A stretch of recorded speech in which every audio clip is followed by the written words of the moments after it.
ওনার বুঝতে যদি অনেক সময় লাগে তাহলে আমি মনে করি উনি স্বরাষ্ট্রমন্ত্রী হওয়ার যোগ্য না, উনি বাংলাদেশের কোনো মন্ত্রী হওয়ার যোগ্য না, এমপি হওয়ার যোগ্য না। বাংলাদেশের একজন কৃষককে জিজ্ঞেস করেন, সে কিন্তু গণভোটে যে 4টা প্রশ্ন আছে সে বুঝেছে, সে রাষ্ট্র সংস্কার চায়, সেই 72-এর যে ফেসিবাদী সেই সংবিধান সেটা পরিবর্তন চাই, সেটা সংস্কার চাই, সে বিচার বিভাগের স্বাধীনতা চাই, সাংবিধান প্রতিষ্ঠানগুলো সে সংস্কার চাই। সে চায় না বাংলাদেশে আর কখনো আইনাগর তৈরি হোক, সে চায় না বাংলাদেশে কখনো আবার সেই ফেসিবাদী আমলে যে নির্বাচন হয়েছে সেই নির্বাচনগুলো আবার অনুষ্ঠিত হোক। নাকি ছাত্র শিবির ক্ষমতায় চলে আসবে, নাকি ছাত্র লীগ ক্ষমতায় চলে আসবে? ক্ষমতায় আসার সাথে এই সংস্কারের সম্পর্কটা কি? তাহলে আপনারা বাস্তবায়ন করতেছেন না কেন? আমি দেখলাম গতকালকে স্বরাষ্ট্রমন্ত্রী সালাউদ্দিন সাহেব বলছেন পার্লামেন্টে কি যে রাষ্ট্রপতিকে উনি জিজ্ঞেস করছিলেন এই অধ্যাদেশে এই স্বাক্ষর করার পর যে আপনি কি এটা স্বাক্ষর করেছিলেন? উনি বলছেন আমি স্বাক্ষর করতে পারি না, কিন্তু আমাকে পারাচ্ছে। আচ্ছা, ভালো কথা, আপনাকে পারাচ্ছে। আপনি বলেন একজন রাষ্ট্রপতিকে কে বাধ্য করলো এই স্বাক্ষর দিতে? যে বাধ্য করেছেন সে তো ক্রিমিনাল অফেন্স করেছেন।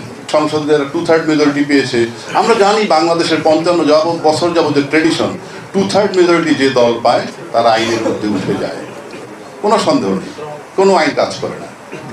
এবং আপনি দেখবেন যে বাংলাদেশে নির্বাচিত প্রতিনিধি যারা হয়, জনপ্রতিনিধি, এমপি বলেন, মন্ত্রী বলেন, এমপি মন্ত্রী হয়ে যাওয়ার পরই তারা স্থানীয় জনগণের কাছে আতঙ্ক হয়ে যায়।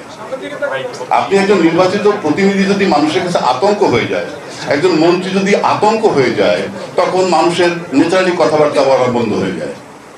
এখন আমি সিম্পল একটা কথা বলি, যে জুলাই বাস্তবায়ন আইনটার কথা বলা হচ্ছে 2025, আমি একটু চক্ষু বন্ধ করে কল্পনা করেন, ধরা যাক এই আইনটা হয় নাই, জাস্ট সিম্পল ভাবেন এই আদেশটা হয় নাই, এই আদেশটা নাই কল্পনা করেন, তাহলে কি হয়? এই আদেশটা যদি নাই হয়, তাহলে তো সংবিধান মোতাবেক নির্বাচন হওয়ার কথা ছিল 8ই আগস্ট থেকে 8ই আগস্ট 2024-এর পর 7ই নভেম্বর 2024-এর মধ্যে। সংবিধানে কি বলা আছে যে এই সময় পার হওয়ার পর যখন মন চায় তখন? আপনি 2026-এ 12ই ফেব্রুয়ারি নির্বাচন করলেন কোত্থেকে? এই নির্বাচন করার বৈধতাও দেওয়া হয়েছে এই জুলাই সনদ বাস্তবায়ন। সেখানে খুলতে দেখবেন এখানে শিশির মনির আছে, ব্যারিস্টার ফুয়াদ আছে, ওখানে বলা আছে জাতীয় সংসদ নির্বাচনের অর্থ এবার কি, সেটা হলো এই আদেশ জারি হওয়ার অব্যাহতির পরে যে সাধারণ নির্বাচনটা হবে সেটাই জাতীয় সংসদ নির্বাচন। তার মানে কি? তার মানে সংবিধান মোতাবেক এই নির্বাচনটা জাতীয় সংসদ নির্বাচন করার সুযোগ নাই, সেটা এক্সপায়ার করছে।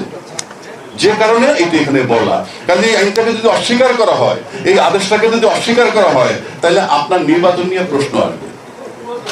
দ্বিতীয় কথা হইল, এই সরকারটা ছিল অন্তর্বর্তীকালীন সরকার, যে সরকার সংবিধানের মধ্যে নাই সে সরকার এই সংবিধান চালাবে কিভাবে?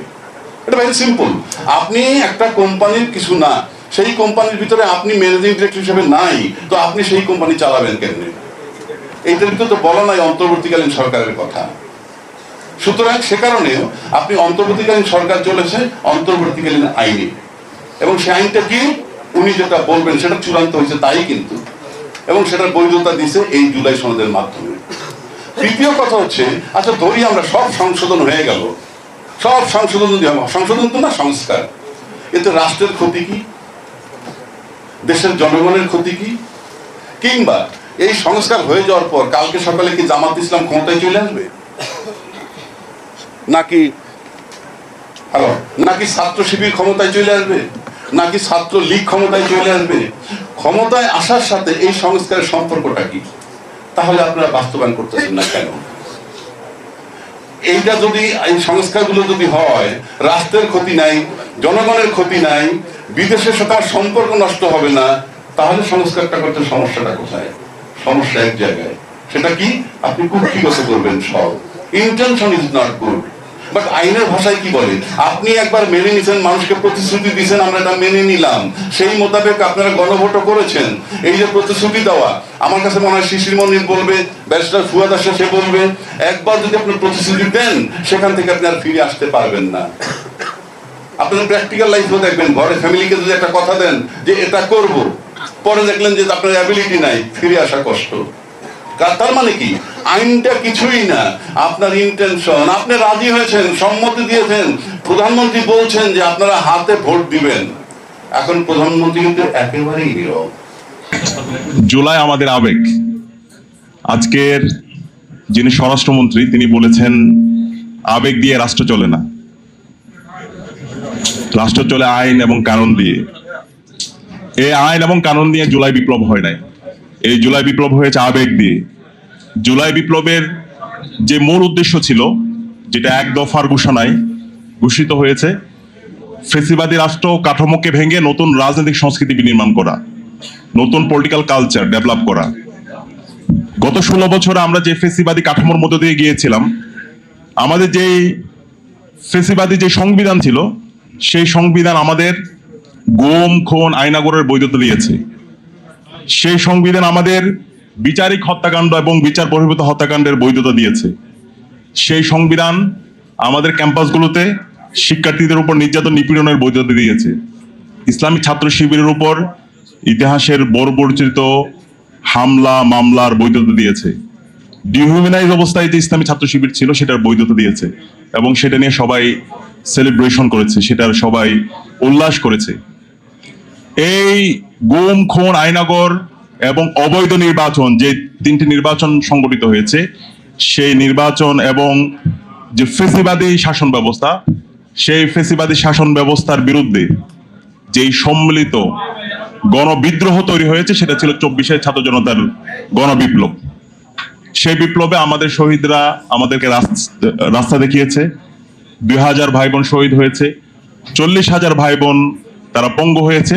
তাদের আত্মত্যাগের মাধ্যমে আজকে আমরা নতুন বাংলাদেশ পেয়েছি।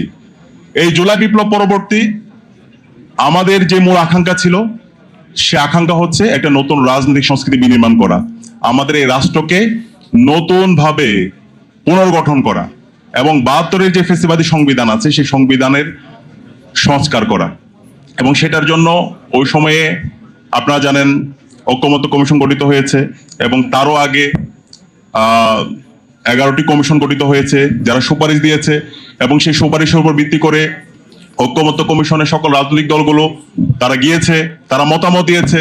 সে মতামতের উপর ভিত্তি করে জুলাই জাতীয় সনদ হয়েছে, এবং জুলাই জাতীয় সনদের এটা বাস্তবায়ন করার জন্য জুলাই জাতীয় সনদ বাস্তবায়ন আদেশ হয়েছে, এবং এই বাস্তবায়ন আদেশ সেটার আইনি ভিত্তি দেওয়ার জন্য গণভোট অধ্যাদেশ হয়েছে, গণভোট হয়েছে, এবং গণভোটে 70% মানুষ তারা গণরায় দিয়েছে রাষ্ট্র সংস্কারের পক্ষে। কিন্তু আজকে আমরা হতাশ হচ্ছে, আমরা অবাক হচ্ছি যে রাজনৈতিক দল এই ঐকমত্য কমিশনে তারা রাষ্ট্র সংস্কারের কথা বলেছে, তারা বলেছে তারাও ফেসিবাদী রাষ্ট্র ব্যবস্থা চায় না, এবং তারা এর আগেও 31 দফা দিয়েছে। সে 31 দফায় প্রথম দফায় তারা বলেছে তারা সংবিধান সংস্কার পরিষদ করবে, তারা বিচার বিভাগের স্বাধীনতা দিবে, তারা সাংবিধানিক যে প্রতিষ্ঠানগুলো আছে সেই প্রতিষ্ঠানগুলোর তারা স্বাধীনতা দিবে। কিন্তু আজকে আমরা তাদের বিচারিতামূলক রাজনীতি দেখতে পাচ্ছি, আমরা তাদের প্রতারণার রাজনীতি দেখতে পাচ্ছি, যেটা আমরা বিগত সময়ে তাদের প্রতিষ্ঠার পর থেকে আমরা সেই রাজনীতি দেখতে পেয়েছি।